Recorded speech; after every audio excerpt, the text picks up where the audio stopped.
আমার সোনা চার মা বলে না, আমার বলে না, শুনে রাখো মা, নবীর স্ত্রী হযরতে খাদিজাতুল কুবরা রাদিয়াল্লাহু আনহা মারে খাদিজা নবীজিকে বলো গো নবী, আমার মৃত্যুর পরে সবাই বাড়ির দিকে চলে যাবে গো নবী। ওগো নবী আপনি যাবেন না কেন? খাদিজা কেন যাব না? নবী গো আমি মনকে নকির সওয়াল জবাব দিতে পারবো না। ওগো নবী আপনি আমার মনকে নকির সওয়ালের জবাব দিবেন, আমি খাদিজা দিতে পারবো না, ওয়াদা দিয়ে যান। মা বোনেরা নবীজি বলছে খাদিজারে কথা দিলাম, খাদিজা তুমি যা বললি আমি সব মানি নেব, আমি সব গ্রহণ করে নিলাম। খাদিজাতুল কুবরা ইন্তিকাল হয়ে গেল, নবীজি কবরের মধ্যে নামাইলেন, সবাই মাটি দিয়ে দিয়ে বাড়ির দিকে চলে গেলেন। আব্বারা মনে রাখবেন শোনা, নিজের বাপটাকে মাটি দেওয়ার পরে দেখবেন সংসারে ঝামেলা বাড়িয়ে যাবে, বিবি বাচ্চা ঝামেলা বাড়বে। যতক্ষণ পর্যন্ত মানুষটা জানাজারা দেওয়া না হয় অতক্ষণ মানুষটার গুণাগুণ আলোচনা হয়। লোকটা ভালো ছিল, বুদ্ধিমান ছিল, কবরে দেওয়ার পরে জিয়ারত হওয়ার পরে বাড়ি যাওয়ার পরে ওই মানুষটার গুণাগুণ করা আর মানুষটা সময় পায় না। জোরে বলেন ঠিক না বিঠি? সাহাবা কেরাম বাড়ি দিকে চলে গেলেন। আল্লাহ রাসূল খাদিজার কবরের পাশে কালি ঘরে, খাদিজার পাশে কালি ঘরে হযরত আবু বকর বলে, এই উমর নবীজি কেন খাদিজার কবরের পাশ থেকে কালি ঘরে? আল্লাহ রাসূল আলী ঘরে কান্দে, আল্লাহ আমি খাদিজাকে ওয়াদা দিয়েছি, আল্লাহ খাদিজার মনকে নকি সওয়ালের জবাব আমার দিতে হবে। আল্লাহ বলছে জিবরাইল যা যা আমার হাবিবকে বলিয়ে দে রে, যতক্ষণ আমার নবী খাদিজার কবরের পাশে থাকবে কোন মনকি নকির পর্যন্ত থাকতে পারবে না। যেরকম সুবহানাল্লাহ।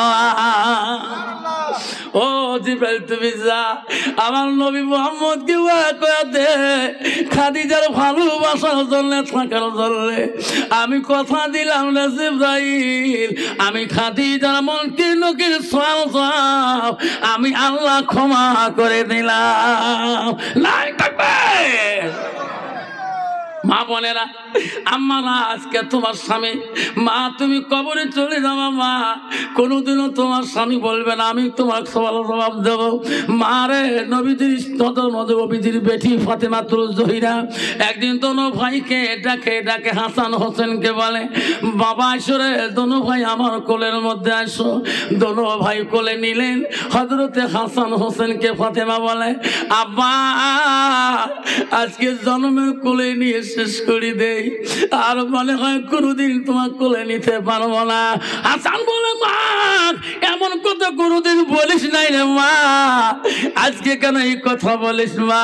ফাতিমা বলছে, বেটা রে তোমার নানা মারা যাওয়া কতদিন হয়ে গেল, আমি তোর নানা মৃত্যুর পরে আমিও মৃত্যুর শোকে পড়ে গেছি রে বেটা, আমি আর থাকতে পারি না, আমি তোর নানাজির সাথে দেখা করতে চাই। নাই থাকবে। হাসান হোসেন দুইবার কান্না শুরু করলেন। ওই হাসান হোসেনকে বলে, বাবা আসো আমার সামনে আসো বাবা। দোনোটা ছেলে চলে গেলেন, দোনো ভাইকে গোসল করিয়ে দেয়। ওই সময় হাসান বলে, মা আজকে এত সুন্দর করে কেন মা গোসল করে দিস মা? ফাতেমা চোখের বাড়ি ফেলে বলছে, বেটা রে আজকে তোমার মা রাতে শেষ গোসল, আর জীবনে কেউ গোসল করে দিবে না। বেটা তোমার নানাজি কবরে চলে গেছে রে বেটা, আমি আর থাকতে পারি না, তোমার জন্মের শেষ গোসলটা দিয়ে যায়। মা জননী রে নিজ হাত দিয়ে হাসান হোসেনকে গোসল দিয়ে দেয়। দোনো ভাই কান্দে। হযরত আলী বাড়ির দিকে আসলেন তোরা ভাই দৌড়ি দেয়া হযরত আলীর কমর ধরে বলে আব্বা কেন বাবা কাঁদলো আজকে মাও কেন আমাকে এই ধরনের কথা বলে আব্বা কোনোদিন তো এই ধরনের কথা বলে নাই আলী বলছে ফাতেমা রে আমার হাসান হোসেনকে মালিক দুইটা তুমি কি বলছো এত কাঁদছে কেন ফাতেমা বলছে স্বামী গো আমার হাসান হোসেনের কাছে আমি জন্মের গোসল দিয়ে দিছি গো স্বামী আমি আজকে জন্মের আদর করছি স্বামী আমি চলে যাব আজকে রাতে যদি স্বামী চলে যায় ওগো স্বামী আমার মক্কা মদিনার মানুষ যাতে কেউ জানে না ফাতেমা ইন্তেকাল হয়ে গেছে আলী বলছে ফাতেমা কেন তোমাকে মানুষ মাটি দেবে না না না ওগো আলী রে ভাই আমি এত পর্দায় ছিলাম কোন বিগনা পুরুষ আমাকে দেখতে পারে নাই ও ভাই আলী রে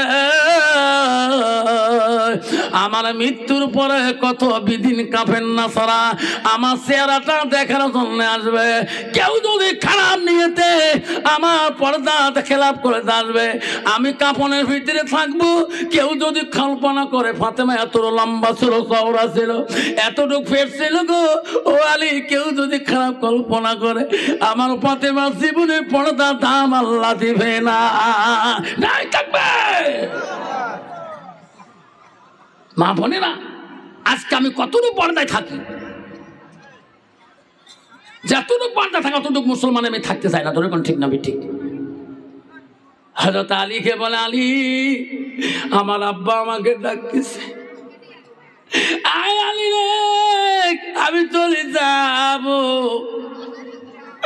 কেউ যাতে জানে না ও আলী তুমি নিবা আমার বেটা দুইটা নিয়ে যাবে কারে করি ওই কবরস্থানে নিয়ে যাবা আলী রে হযরত আলী দুই চোখের পানি ঝরঝর করে ছেড়ে দিচ্ছে ফাতেমা তুমি এই কথা কেন বলো ফাতেমা ওরে ফাতেমা আমি আলী যখন বিয়ে করি নাই তখন তোর জন্য কত রাজপুত্র জমিদার আসছিল বিয়ে করার জন্য ফাতেমা তুমি কারো কাছে রাজি ছিলি না তোমার আব্বা পর্যন্ত রাজি ছিল না আমি আলী করি জীবনে তো শান্তি মতন খোয়াইতে পারলাম না জীবনে কোনোদিন শান্তি মতন তোকে পরনে কাপড় দিতে পারলাম না আয় ফাতেমা আজকে তো জীবনটা কষ্টই চলে গেল না ফাতেমা বল আজকে তোর কি খাবার মন চলে ফাতেমা মা বলে না শুনে রাখো হযরতে ফাতেমা মৃত্যুকালের সময় আলীকে বললেন আলী রে আমার কবর তুমি রেডি করো আমি যাবার সময় হয়ে গেছে হযরতে ফাতেমার কবর একজন সাহাবী করেছিলেন খবর দিলেন তার চাচার নাম আবু যর গফফারী রাদিয়াল্লাহু আনহু আবু যরকে হযরত আলী বলেন চাচা তোমার বউমার কবরটা রেডি করো হযরত আবু যর গফফারী ফাতেমার কবরটাকে খোরাকায় শুরু করলেন একাই সুন্দর করে আবু যর গফফারী এত সুন্দর করে কবরটা বানিয়ে তুলেন ফাতেমার লাশ এখনো আসে নাই আবু যর গফফারী বলে কবর জানি নাকি আজকে এখানে কি থাকবে রে কবর তুমি বুঝলি না কবর আমি আবু যর গফফারী বলি এখানে থাকবে রাসূলুল্লাহ আদরের কলিজার মানে হযরত ফাতেমার কবর তার সাথে তুমি বেয়াদবি করিস না ওই সময় আবু যর বলছে কবর সাবধান তুমি এখানে থাকবা ফাতুল্লাহ গালিব হযরত আলীর স্ত্রী ও কবর রে হযরত আলীর স্ত্রীকে সঙ্গে বেয়াদবি করিস না আবার বলছে কবর এখানে থাকবা হাসান হোসেন আম্মা হাসান হোসেন আম্মার সাথে তুই বেয়াদবি করিস না কবর তুমি জানো না আমি আবু যর বলছি এখানে থাকবে পৃথিবীর সব নারীদের সর্দারানী জান্নাতুল ফাতেমা কবর রে সাবধান ওই ফাতেমা জান্নাতুলের সাথে খারাপ ব্যবহার দেখাবি না সঙ্গে সঙ্গে কিতাবে আছে রে ফাতেমার কবর থেকে আওয়াজ আসি গেছে আবু যর আমি কবর বলছি খবরদার আমার কাছে জোরে চিক করে কথা বলবি না রে আবু যর আমি নবীর বেটিকে চিনি না আমি হযরত আলীর স্ত্রী আলীকে চিনি না, আমি ফাতেমাকে চিনি না, আমি নারীদের সর্দার আলীকে চিনি না, আমি হাসান হোসেন মাকে চিনি না রে আবু জাহল, আমি শুধু চিনি আমল। আবু জাহল আমল যদি ভালো হয় আমার কবরের ব্যবহারটা ভালো পাবে, আমল যদি বেঁচে কয়া যায় আবু জাহল নবীর বেড়ি ফাতেমা হলে ডান দিকে হার বাম দিকে চলে যাবে। আমি কবর কাউকে পরোয়া করি না। মা বলেন আমার চলে রে ঘুমা, আল্লাহ রসুল বলে যা মা তালের আমার নবী বললেন মানুষের মৃত্যুর পরে মানুষের সৎ আমল গুলা নেক আমল গুলা কবরে গেলে বন্ধ হয়ে যায়। রসুল বলে ইল্লা মিন সালাসাতিন, তিনটা আমল কবরবাসীর জন্য বন্ধ হয় না।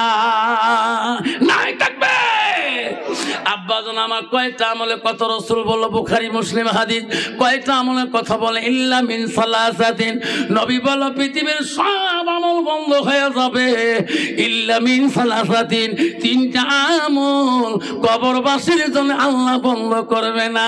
এই তিনটা আমল কি রসুল বললেন, সাদাকাতুল জানিয়া আলমিহি আনতাবাহু বিহি সাইয়ান আওলাদুন সালিহুন ইয়াদুলাহু, নবী বললেন যারা সন্তান পৃথিবীতে হবে গো ওই বাবার নামে দাদার নামে দাদির নামে ওই সাদকা জারিয়া দান খয়রাত করে দিয়ে দিবে। আল্লাহ রসুল ইলমিহি আনতাবাহু বিহি সাইয়ান, যারা ইলম শিখি অপরকে শিক্ষা দান করবে তার সওয়াবটা বাবা মা বসে বসে কবরের মধ্যে পাবে। আওলাদুন সালিহুন ইয়াদুলাহু, নেক সন্তান যারা হবে দোয়া করবে বাবার নামে মার নামে, ওই দোয়াটা কবরে বসে বসে তার মা বাবা পাবে। আব্বাজন আমার আজকে কারখানা মা নাই গো বাবা নাই গো, আজকে বিস্কুয়া কবরস্থানের মধ্যে যার মা গেছে বাড়ির পাশে কাঁদছে, বাড়িতে বাগানের তলে মা পড়ে আছে গো, বাবা পড়ে আছে গো, ওই বাবার কবরের পাশে যাই সারা জীবন যদি হাও করে কাঁদ কোনোদিন তোর আব্বাটা শুনে দিবে না, কোনোদিন তোর তোমার মাটা শুনে দেবে না। রসুল বলো ওই মার জন্য তুমি সাদাকাতুল জারিয়া হিসাবে, ওই মার জন্য তুমি সাদকা জারি হিসাবে যদি তুমি ওই সাদকা জারিয়া দান খয়রাত করে দাও, তোর মা যেখানে থাকুক না কেন ওই সওয়াব কবরের মধ্যে পাইবে। সেই জন্য বন্ধুগণ আমার আজকে বিস্ক কবরস্থানের জন্য আজকে কারখানা মা নাই বাবা নাই, আমি এখন চলে যাব বাবজান ইবাদুল্লাহ সাহেব আসবে, তারপর আখিরি মোনাজাত উনি করবে, উনি হলো মুসাফির মানুষ। রসুল বলছে তিন ব্যক্তি দোয়া বিফলে যায় না, বুখারীর হাদিস। এক নম্বর হলো মুসাফির, যারা মুসাফির হয়ে আসে, দুই নম্বর মজলুম ব্যক্তি দোয়া, তিন নম্বর মা বাবা দোয়া। আমি তার আগে একটু দোয়া করতে চাই, আব্বারে কারখানা মা নাই বাবা নাই, আজকে আমি দেখতে চাই গো মা হারা সন্তান কাই কাই গো, হাতটা আমাকে দেখাবেন হুজুর আমার মা নাই আমার আব্বা নাই, হুজুর আপনি একটু দোয়া করে যাবেন, ইবাদুল্লাহ সাহেব দোয়া করবেন সেই মান জন্যে, আজকে সেই বাবাটার জন্যে আজকে এই কবরস্থানে ভালোবাসায় গো। আমি বাবা শোনাতাম না 10টা বাবার কাছে হাত জোর করি বলি আসুন কোন বাবা আছেন রে, ওই মাটার জন্য বাবাটার জন্য 10টা বন্ধু পৃথিবীতে 10 জন সাহাবীকে আল্লাহ রসুল বলছে আল্লাহ জান্নাতে সার্টিফিকেট দিয়েছে। 10 জন বন্ধু যদি সর্বপ্রথম কমিটির মধ্যে হোক জনগণের মধ্যে হোক, ওই মাটাকে কবরে শান্তি রাখার জন্য বাবাটাকে শান্তি রাখার জন্য আমি 10টা বন্ধুর হাত ধরে মোলাকাত করে দোয়া করে যাব চলে, বেশি না বাপজন কবরস্থানের জন্য 5টা করে 1000 টাকা। আমি একটা বন্ধু সর্বপ্রথম আছে গো হুজুর আমি 5টা 1000 টাকা আমি এই কবরস্থানের জন্য, আমি 10 জন সাহাবীর মধ্যে প্রথম সাহাবী জান্নাতে সার্টিফিকেট পায় সে হলো হযরত আবু বকর সিদ্দিক। বন্ধুগণ আমার মা বলে না 5000 টাকা আজকে এই কবরস্থানের জন্য একটা মা হারা সন্তান, বাবা হারা সন্তান, দাদা হারা সন্তান, দাদি হারা সন্তান, আজকে এমন একটা নাতি আছে গো হুজুর আমার দাদা নাই দাদি নাই মা নাই বাবা নাই নানা নাই নানি নাই, আমি 5টা 1000 টাকা আজকে বিস্ক কবরস্থানের জন্য আমি সাদকা জারিয়া করে দিলাম। আছে একটা বাপ কি আছে সর্বপ্রথম আজকে দিতে না পারে নামটা লিখে দিয়ে দেন, খাতা বাইর করেন, হামিদুল মোল্লা সাহেব খাতা বাইর করেন, সর্বপ্রথম কে আছেন? আমার মোল্লা হামিদুর সাহেব লিখবে হাই স্কুলে, হুজুর আল্লাহ সর্বপ্রথম নাম জানিয়ে দোয়া করব। আব্বাজন আছেন গো কমিটির মধ্যে, বন্ধুর মধ্যে। আজকে তোর মা পড়ে আছে সেই বাড়ির বাগানে পিছন পাকে, তোর বাবা পড়ে আছে কাঠগুয়ের তলে, তোর মা পড়ে আছে বাস বাগানে করে। এখনো তোর মার কবরের সিনা পাওয়া যায় না, তোর বাবার কবরে কোনো সীমানা পাওয়া যায় না। সেই মা বাবার জন্য রসুল বলো সাদাকাতুল জারিয়া, যারা সাদকা জারিয়া করে পৃথিবীর জমিনে দিয়ে যাবে, দান খয়রাত করে যাবে, পৃথিবীর সব আমল বন্ধ হয়ে যাবে। রসুল বলল ইল্লা মিন সালাসাতিন, তিনটা আমল কবরবাসীর জন্য বন্ধ হবে না। সেই জন্য বলছি বাপজন আমার, সর্বপ্রথম একটা বাবা হাত দেখাইতে পারবেন?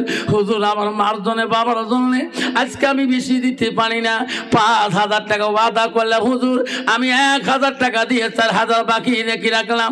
কমিটির কাছে খাতা থাকবে, তুমি আস্তে আস্তে কবরের ওই বিল পরিশোধটা করে দেবা। একটা বাবা যদি আসে মঞ্চের সামনে দোয়া নিয়ে যান, আমি এখনই দোয়া করে চলে যাব। হালা করে আমার বক্তব্য আছে 12:30 1টাতে গিয়ে আমি ওখানে হালা করে ওয়াজ করতে যাব। আসুন কোন বন্ধু আমার, একজন বাবা আছে 5,000 টাকা।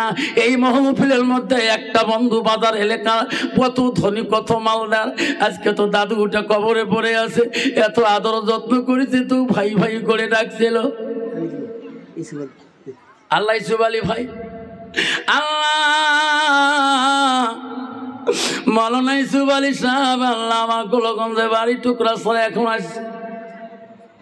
মৌলানা আল্লাহ আমার হামিদুর ভাই, আল্লাহ তোর বাবা নাই, আল্লাহ মৌলানা হামিদুর মৌলানা ইসুফ আলী দুইজনে 5,000 করে দিলেন। তাকবীর লাগাই না,